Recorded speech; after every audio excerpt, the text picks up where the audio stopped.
Ça, c'est bon. Donc c'est la catéchèse pour ceux qui vont se baptiser.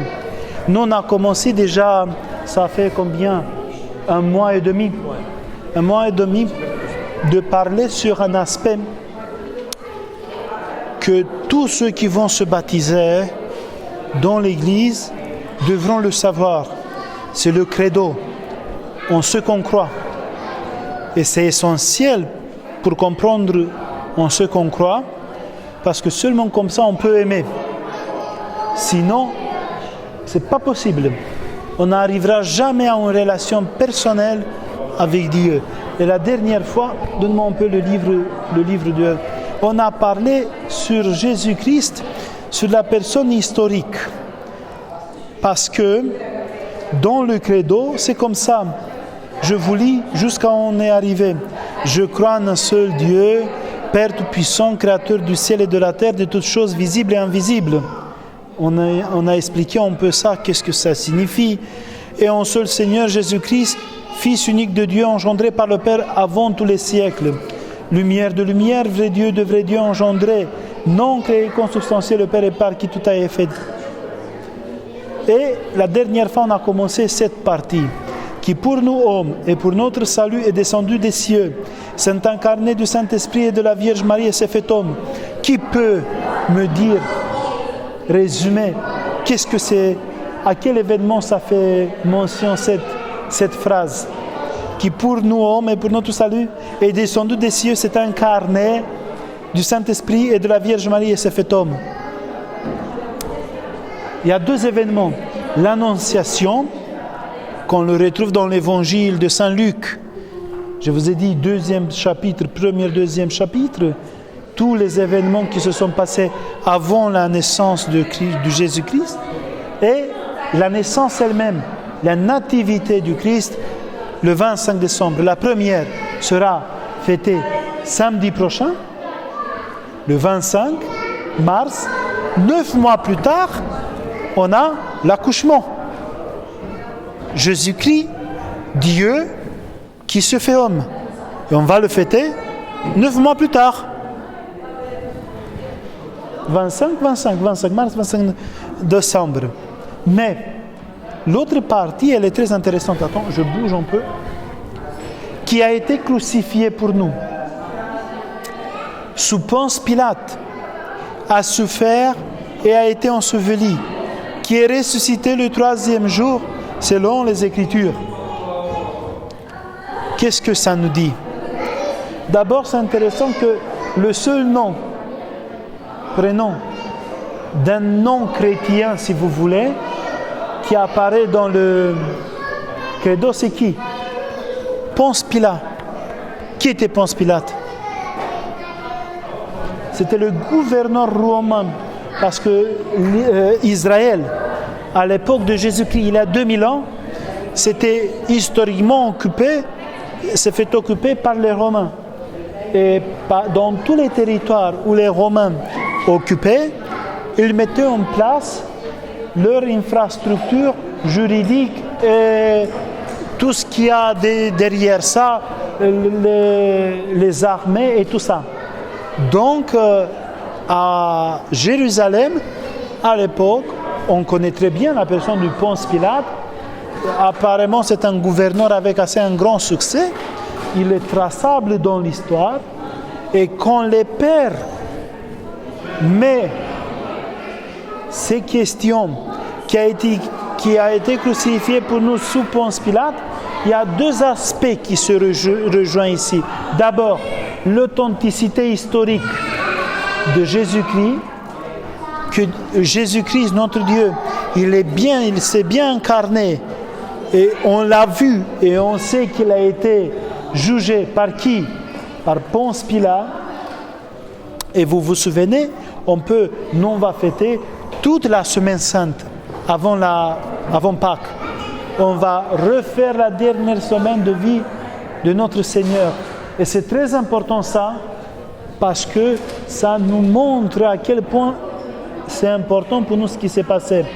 Donc, tout d'abord, la crucifixion.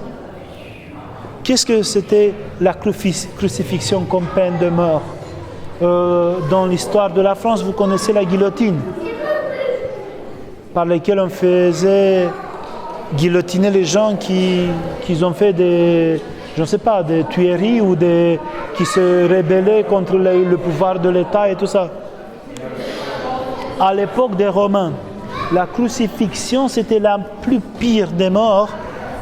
La plus pire des morts, et c'était que aux grands malfaiteurs et à ceux qui ne reconnaissaient pas l'empereur romain, qui se soulevait contre le pouvoir romain. Qu'est-ce qui est marqué sur la croix de Jésus-Christ au nom? En latin, il y a 4 initiales. I, R, N, I. En français, je ne sais pas si c'est pas pareil. C'est pareil. Pourquoi? Parce que ça vient du latin. Jesus Nazareum Rex Judeorum. Jésus de Nazareth, roi des Judées. Les 4 lettres qui apparaissent en nom, c'est ça. C'est en latin, c'est en grec et c'est en hébreu. L'Évangile nous dit que c'était marqué dans toutes les 3 langues. Pourquoi?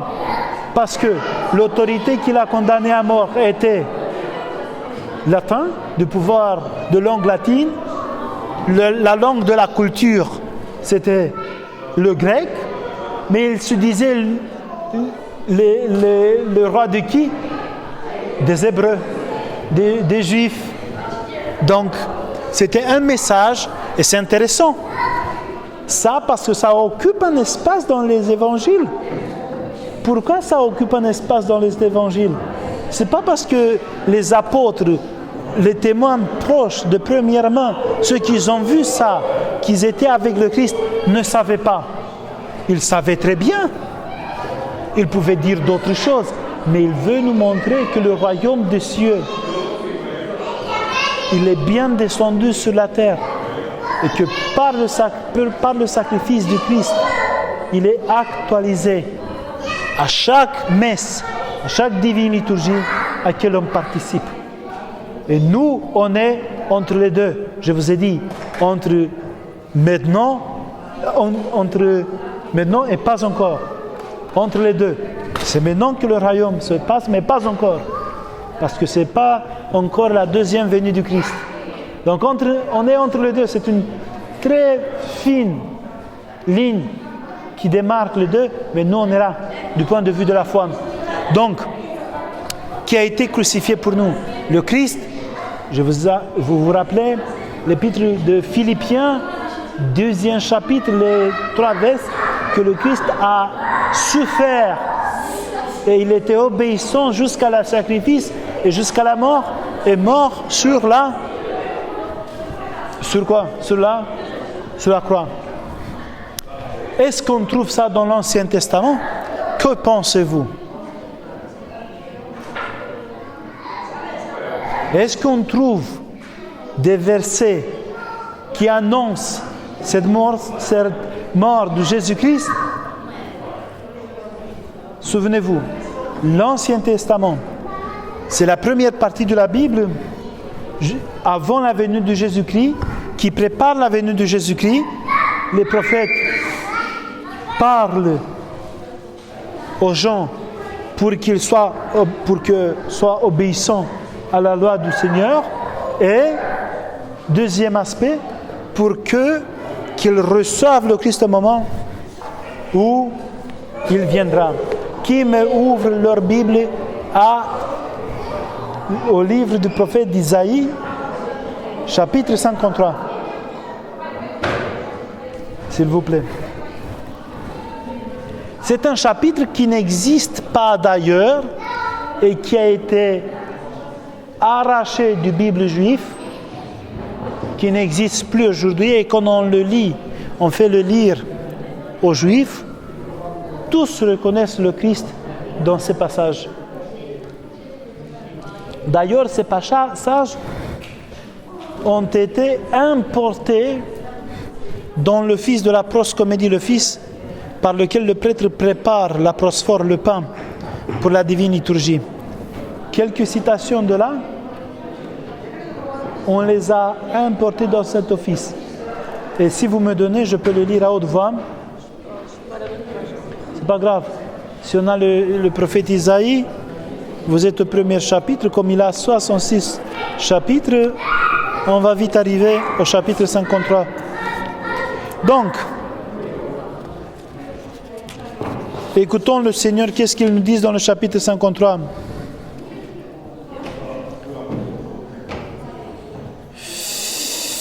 Qui donc a cru à ce que nous avons vu, nous avons entendu dire? Le bras du Seigneur en faveur de qui a-t-il été dévoilé? Devant lui, celui-là végétait comme un rejeton, comme une racine sortant d'une terre aride. Il n'avait ni aspect ni prestance tel que nous le remarquions, ni apparence telle que nous le recherchions. Il était méprisé, laissé de côté par les hommes de douleur, familiers de la souffrance, tel celui devant qui l'on crache son visage. Oui, méprisé, nous ne l'estimions nullement. En fait, ce sont nos souffrances qu'il a portées. Ce sont nos douleurs qu'il a supportées. Et nous l'estimions touché, frappé par Dieu et humilié. Mais lui, il était déshonoré à cause de nos révoltes, broyé à cause de nos perversités. La sanction gage de paix pour nous était sur lui. Et dans ses plaies se trouvait notre guérison. Nous, tous comme du petit bétail, nous étions errants. Nous nous tournions chacun vers son chemin. Et le Seigneur a fait retomber sur lui la perversité de nous tous. Brutalisé, il s'humilie, il n'ouvre pas la bouche comme un agneau traîné à l'abattoir, comme une brebis devant ceux qui l'attendent. Elle est muette, lui n'ouvre pas la bouche. Sous la contrainte, sous le jugement, il a été enlevé. Les gens de sa génération, qui se préoccupent d'eux? Oui, il a été retranché de la terre de vivants à cause de la révolte de son peuple. Le coup est sur lui. On a mis chez les méchants son sépulcre, chez les riches son tombeau, bien qu'il n'ait pas commis de violence et qu'il n'y ait eu pas de fraude dans sa bouche. Le Seigneur a voulu le broyer par la souffrance. Si tu fais de sa vie un sacrifice de réparation, il verra une descendance, il prolongera ses jours et la volonté du Seigneur aboutira. Est-ce que c'est la souffrance du Christ? La passion? On verra tous. On parle du jugement qui a été arraché pour lui. Le Christ, quand il a été jugé, d'abord, il ne pouvait pas le juger. On était le jour de Pâques. Le Synédrium, l'instance qui juge, ne pouvait pas se réunir avant la levée du soleil. Et quand il a été jugé, il n'a jamais fait opposition. Une seule fois, il a dit, si j'ai bien parlé, pourquoi tu me frappes? Et si j'ai mal parlé, prouve-le. C'était la seule défense du Seigneur. Il n'a rien dit. Il était accusé qu'il est le Fils de Dieu, mais il était en vérité. Mais eux ne pouvaient pas le voir. Ils étaient contre Dieu. Il a été accusé qu'il fait des miracles avec le pouvoir du démon. Et dans la tradition juridique juive, il fallait avoir 3 témoignages qui disent la même chose. Ils n'ont pas trouvé ça. Il n'y avait pas 3 témoins qui pouvaient dire la même chose. Et c'est intéressant. Ce ne sont pas eux qui l'ont condamné à la mort. Qu'est-ce qui se passe? Les évangiles nous le disent. Le Christ a été envoyé à Pilate. C'est pour cela que le credo fait référence du Ponce Pilate. Et les grands du peuple juif dit à Pilate, nous avons une loi, et par rapport à notre loi, il est coupable de la peine de mort. Mais nous, on ne peut pas le condamner, on ne peut pas le faire exécuter. Et qu'est-ce qu'ils font? Qu'est-ce qu'ils font? C'est intéressant.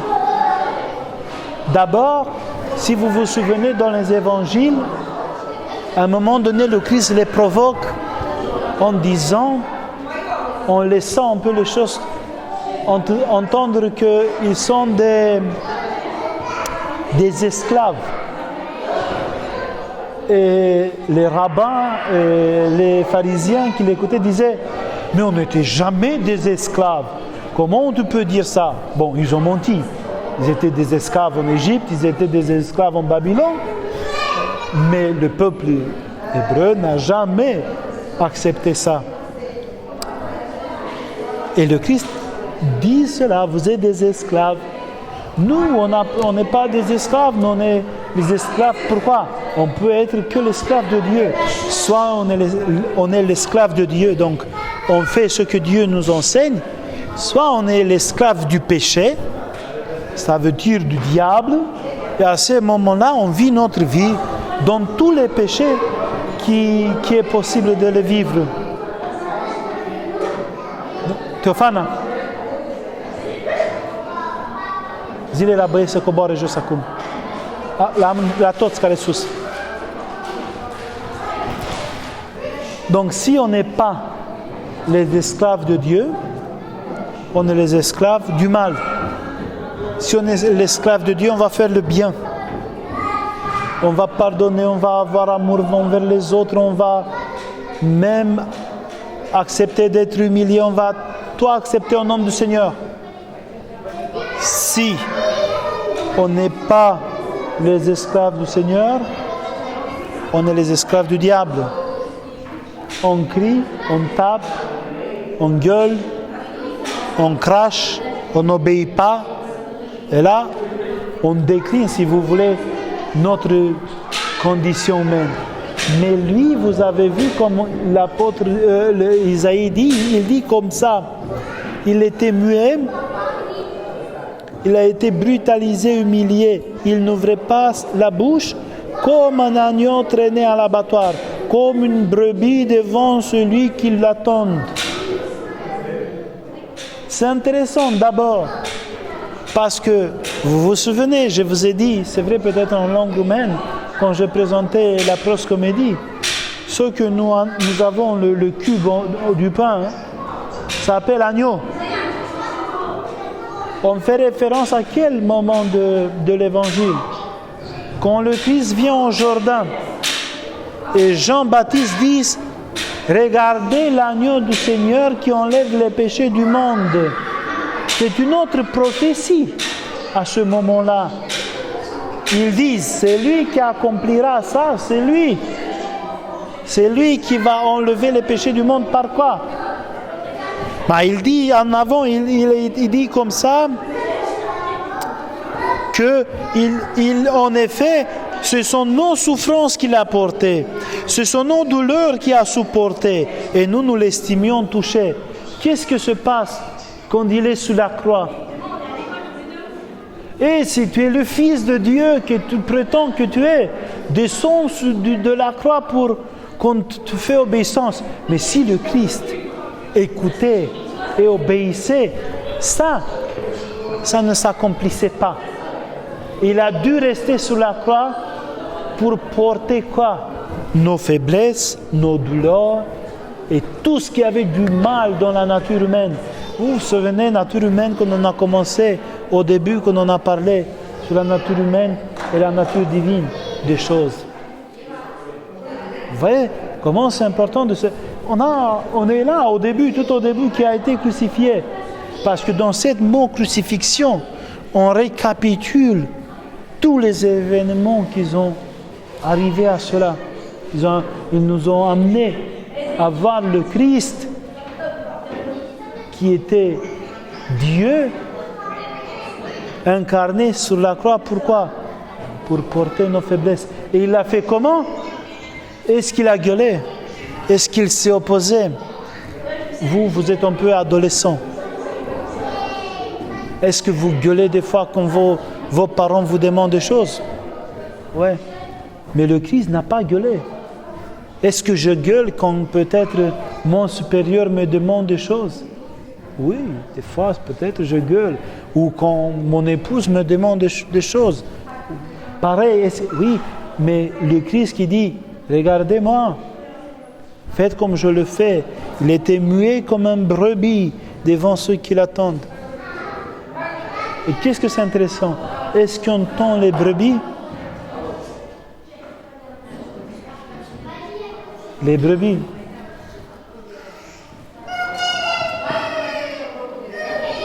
Les petits moutons, est-ce qu'on les tend?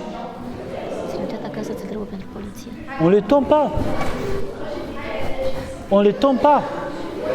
On tend les adultes. C'est intéressant.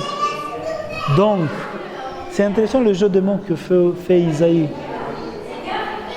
On sacrifie l'agneau, mais l'agneau qui a un maximum maintenant.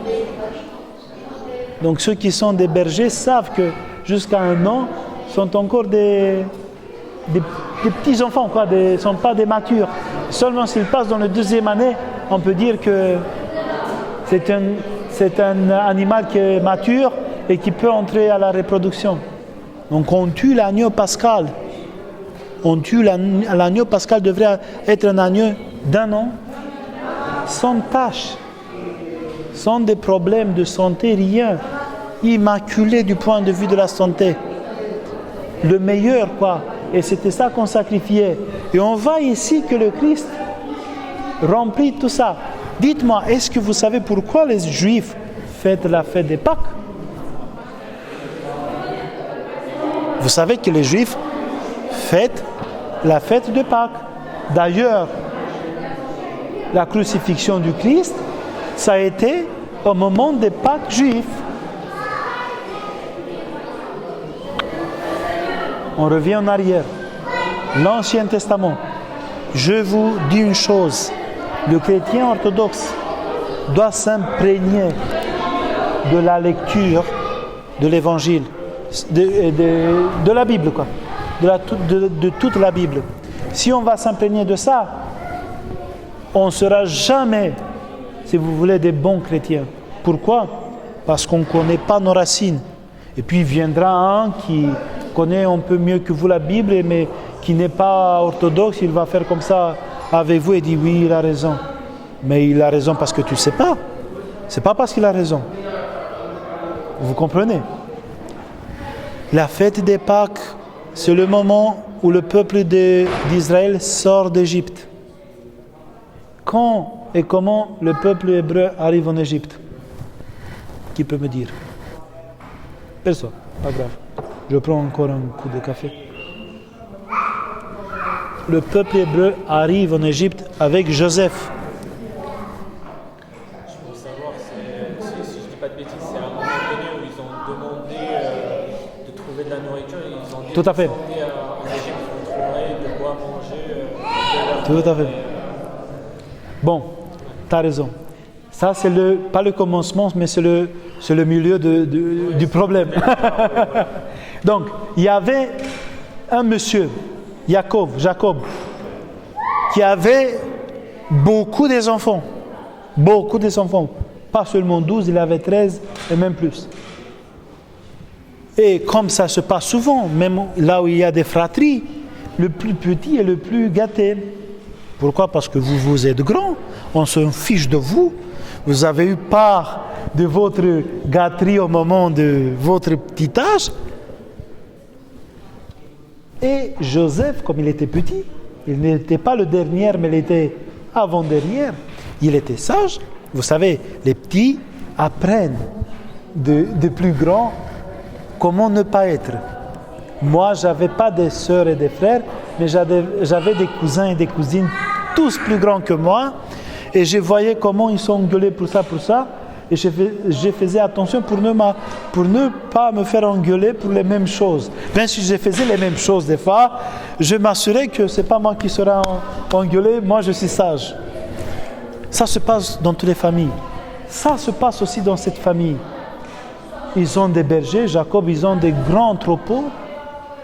Et un jour, les grands frères disent, écoutez, ça suffit avec Joseph, ça nous casse un peu la tête, on va le vendre. Qu'est-ce qui se passe? Il y a une caravane qui passe. Les frères aînés vendent leurs frères à cette caravane.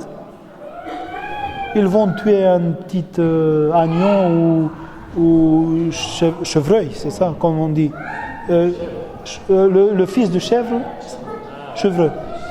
Ils tuent ça, ils vont tremper les habits de Joseph dans le sang.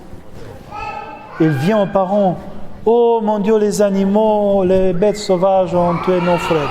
Bon, Jacob, il était anéanti par ça. Quand même, Joseph n'était pas le dernier, ils avaient le dernier qui était Benjamin. Le plus petit, c'était Benjamin.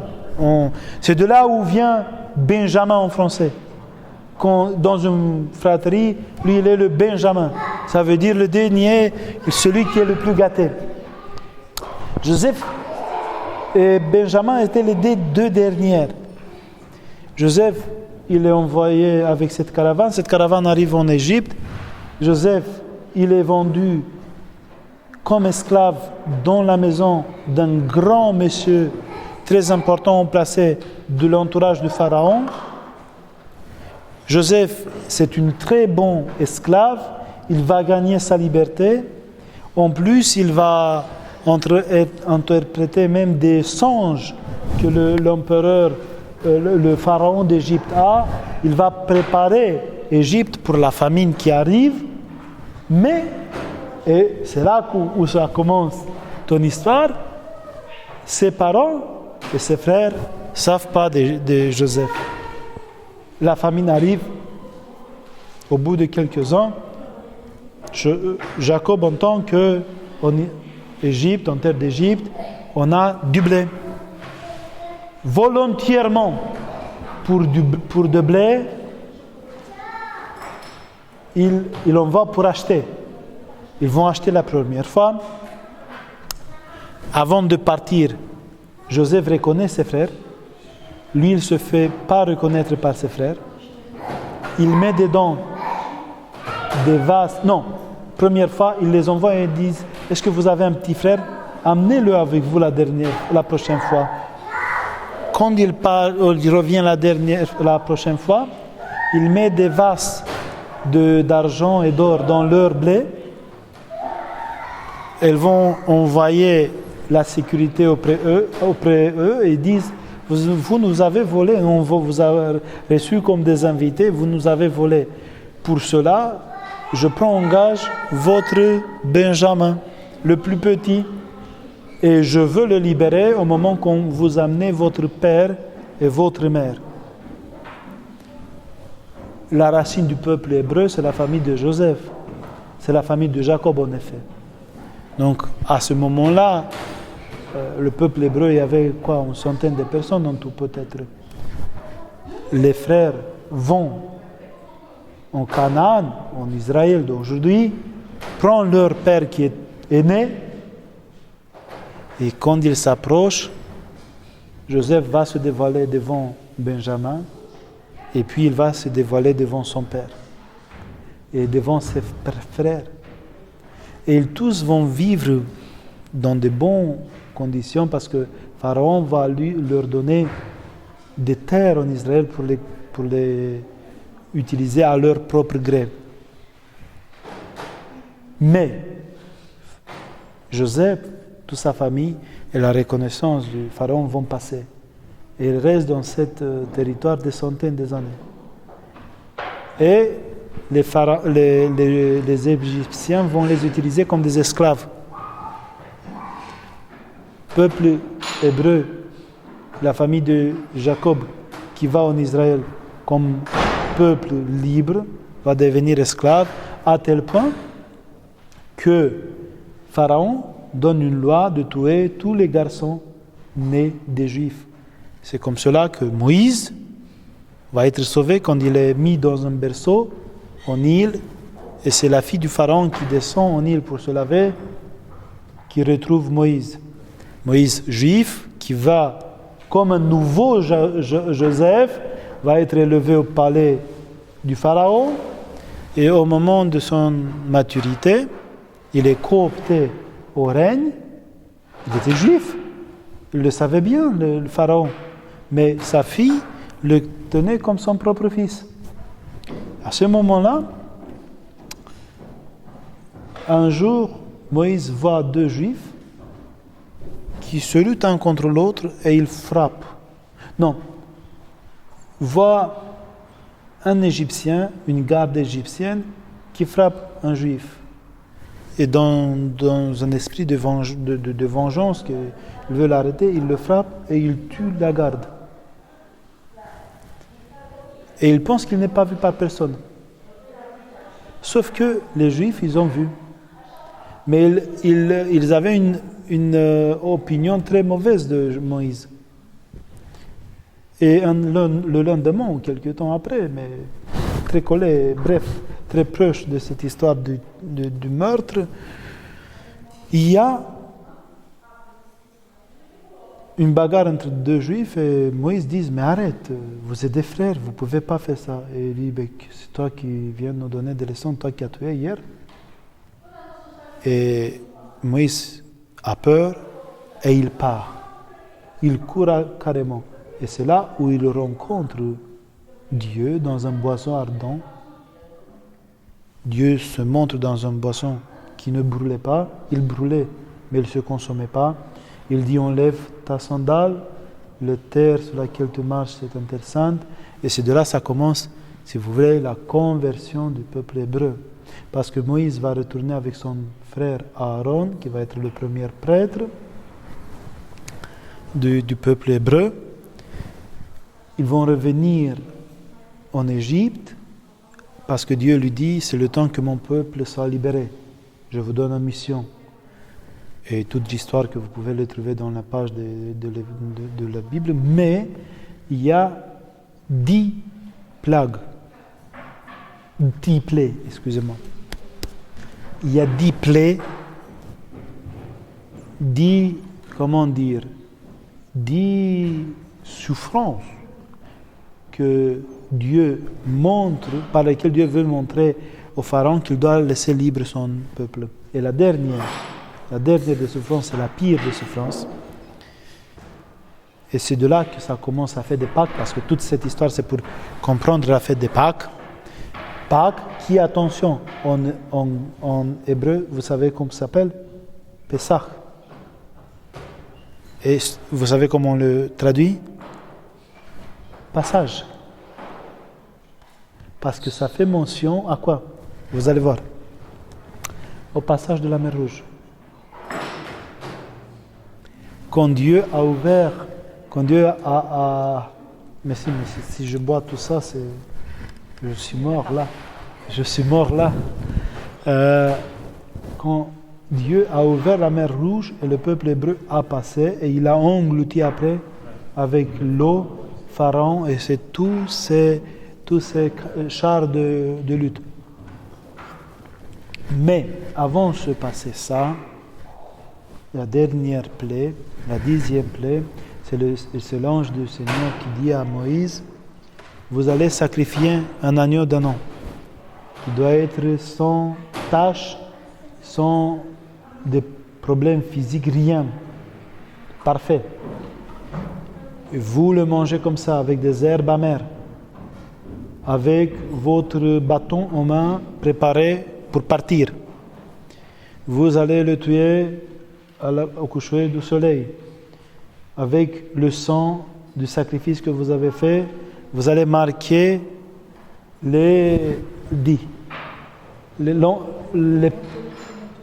montant de la porte, c'est ça. En effet, à l'entrée de la porte, vous allez marquer ça, parce que je vais envoyer mon ange tuer tout le premier-né de celui du Pharaon jusqu'à la dernière bête. d'Égypte. Et ce soir-là, quand le fils de Pharaon, le premier-né, va mourir, il prend la décision de laisser aller le peuple hébreu, se retourner chez lui.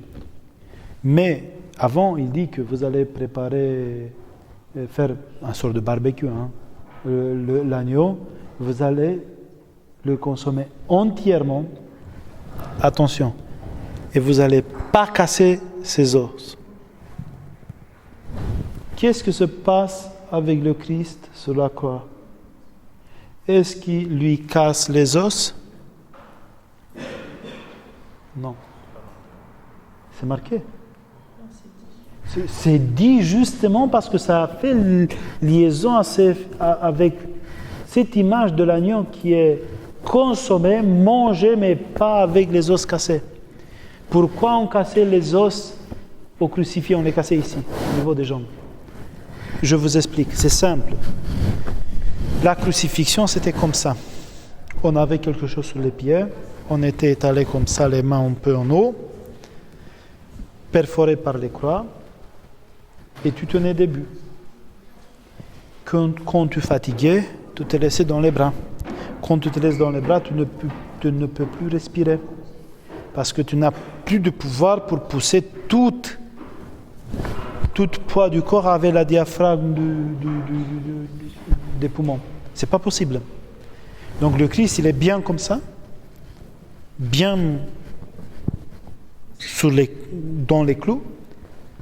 Et quand ils arrivent au Christ, donc ils visitent les deux brigands à droite, à gauche, ils sont encore en vie. Parce que la crucifixion, celui qui était crucifié pouvait mourir à 2 semaines après la crucifixion. 2 semaines.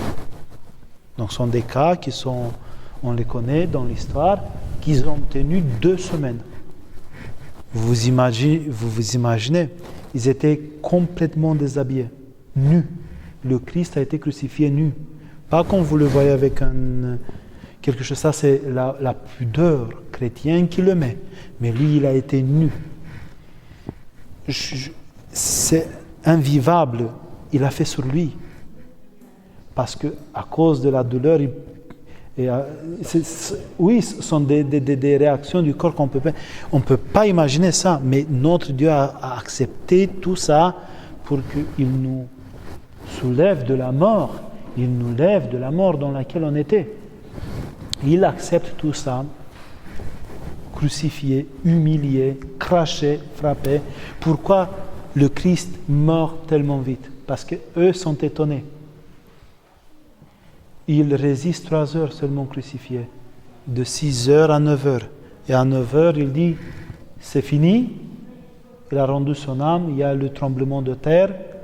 C'est le rideau du temple qui va se rompre en deux, va se déchirer, et il y a une éclipse pour 3 heures, et le Christ va décéder. Et parce que c'est la fête des Pâques, le Shabbat le lendemain. Ils ne peuvent pas laisser les corps sur la croix parce qu'ils ne peuvent rien faire. Et pour s'assurer qu'il est mort, qu'est-ce qu'ils font? Ils prennent une lance, ils transpercent la côte. Et au moment quand ils transpercent la côte, le signe que l'homme est mort, c'est que le sang va se défaire, si vous voulez. Le sang, il est liquide, on le voit rouge. Mais c'est du plasma qui est jaune et du sang. Mais sauf qu'au moment de la mort, ils sont séparés. Si on coupe un mort, il n'y a pas du sang liquide qui sort, c'est du plasma et ça. Et du Christ, de son côté, c'est ça qui est sorti. C'est ça qui est tombé par terre. Et comme ça, ils ont vu qu'il est bien mort, ils n'ont pas cassé les os. En accomplissant et en montrant que c'est lui le vrai agneau qui a été préparé par le Christ, par Dieu pour racheter les péchés du monde. Mais pour les autres 2 brigands, qu'est-ce qu'ils ont fait? Ils ont cassé les os. Pourquoi? D'abord parce que c'est une douleur qu'on ne peut pas imaginer, et ils ne peuvent plus se soulever pour respirer. Et ils s'étouffent en quelques minutes, sous le poids de leur corps. En quelques minutes, ils vont mourir. C'est la réalité. C'est ça qui a souffert le Christ pour nous. Vous voyez, on ne parle jamais de ça. On a de belles homélies, il faut faire ça, il ne faut pas faire ça, mais on ne montre pas la violence et la réalité des évangiles qui sont décrites et qui sont ici, et que c'est suffisant de les ouvrir et de les lire pour comprendre jusqu'à quel point Dieu nous aime, jusqu'à quel point Dieu nous aime, et quand on est désespéré, quand on a, vous savez, on a un père spirituel, indirectement, moi je suis lié à lui. Lui, le père spirituel de mon père spirituel, et moi je suis le fils spirituel de mon père qui est... Donc, et par son biais, on est des arrière-grands-fils de Saint Sylvain Atonite. Comme ça, d'un l'un à l'autre. Donc moi je suis la 2e, 3e, 4e, 5e génération des arrière-grands, comment on dit, grands-enfants, c'est ça. Et c'est marrant, ils disent, quand on voit les souffrances du Christ et tout ça, il n'y a plus de la dépression. Quelle dépression on peut avoir quand on voit l'amour de Dieu qui s'est sacrifié pour nous? Donc la crucifixion du Christ, le fait que le Christ a accepté cette mort, c'est parce qu'il a descendu dans les ténèbres de la souffrance de la nature humaine. N'oubliez pas au moment quand il sort, mais là on va rester encore 2 dimanches parce que c'est beaucoup à parler et c'est essentiel. Vous allez mieux comprendre aussi la fête des Pâques et tout ce qui se passe dans la Semaine Sainte. Le soir de la Seine, jeudi soir, la veille de la crucifixion, le Christ dans Gethsemane, comment on dit en français? Gethsemane, désolé, je dois apprendre ça. Gethsemane, en Gethsemane, dans le jardin public, c'était un jardin public, quoi. C'est comme un parc, comme aujourd'hui, c'était comme ça. Et lui, il était allé prier, et là, il était, si vous voulez, dans la dépression. Si vous lisez les textes, il demande l'aide des apôtres, et les apôtres sont dehors. Il vient les réveiller après 1 heure de prière, il dit, mais vous n'avez pas pu tenir avec moi même 1 heure, réveillez-vous et priez avec moi. Il va la 2e fois. Et l'Évangile nous dit qu'il a prié à telle intensité que sa sueur, c'est ça?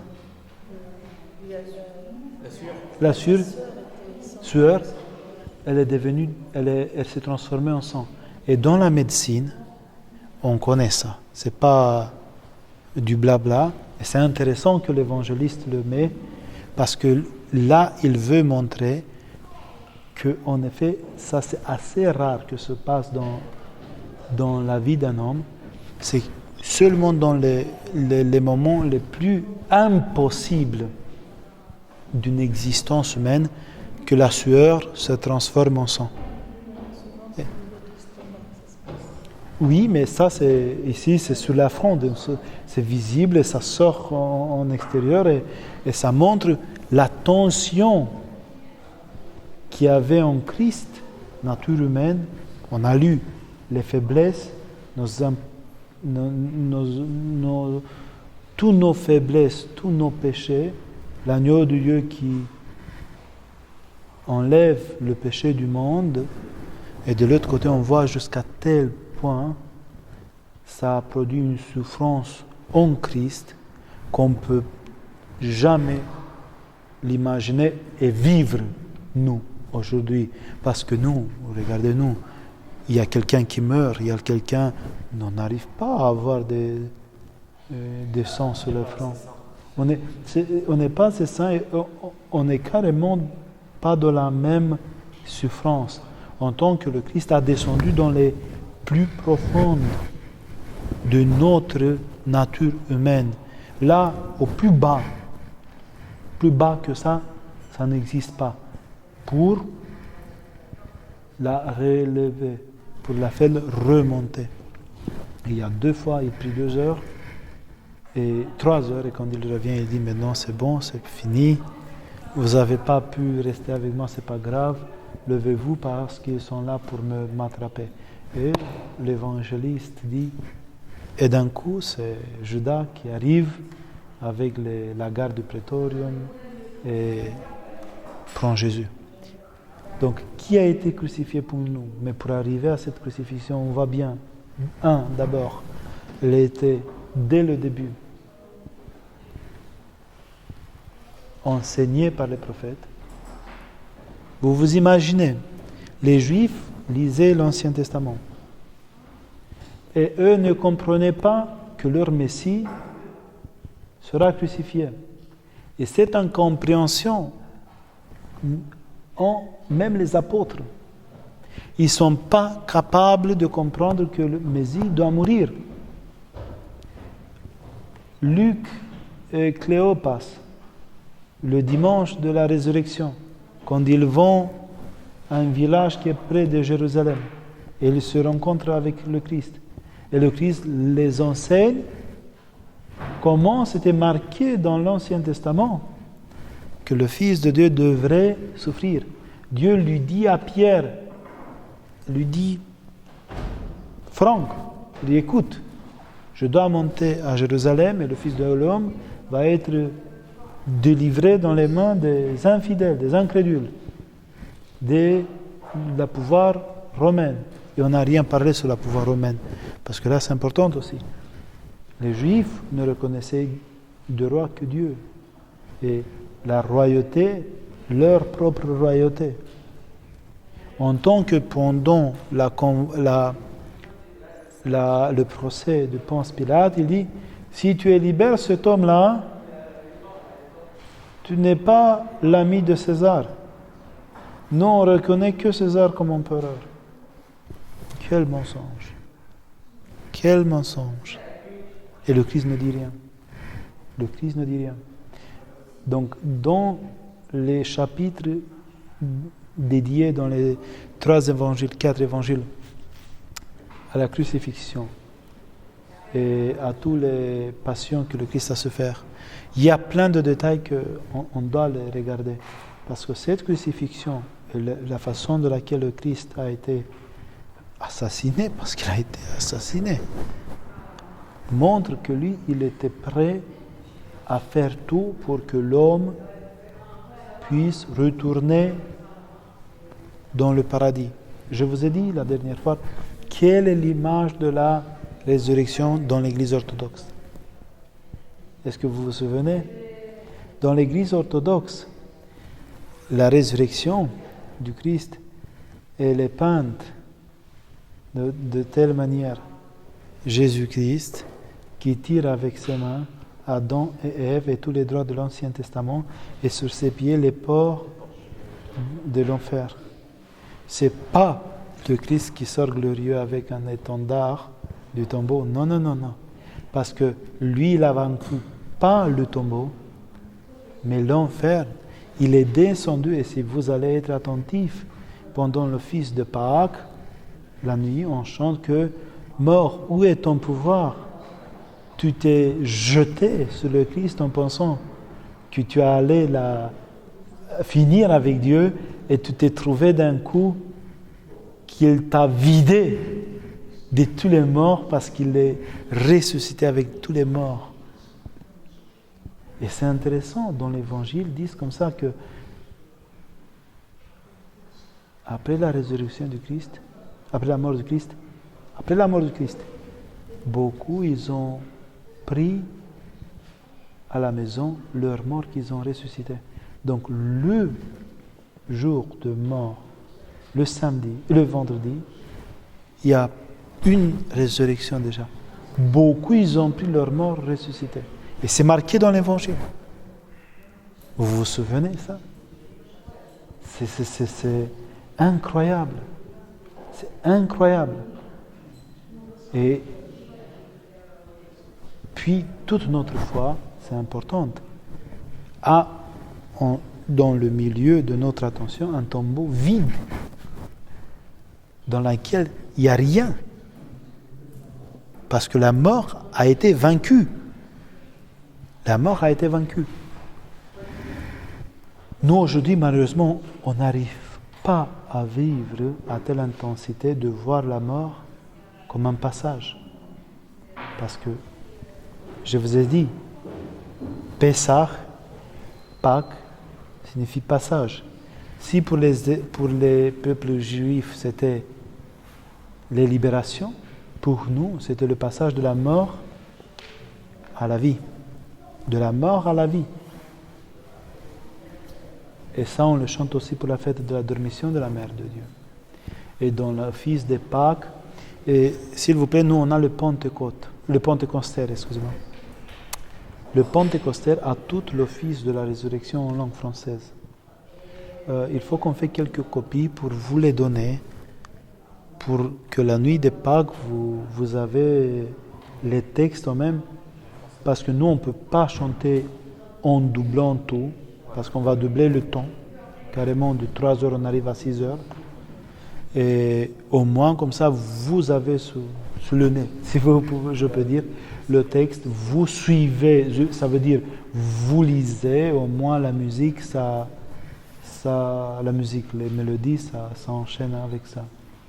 Mais c'est essentiel, nous on a ici le Pentecostère, on peut faire déjà des photocopies si tu veux, tu peux le prendre, et puis on organise ça. Des questions? N'hésitez pas ici, c'est avec des questions.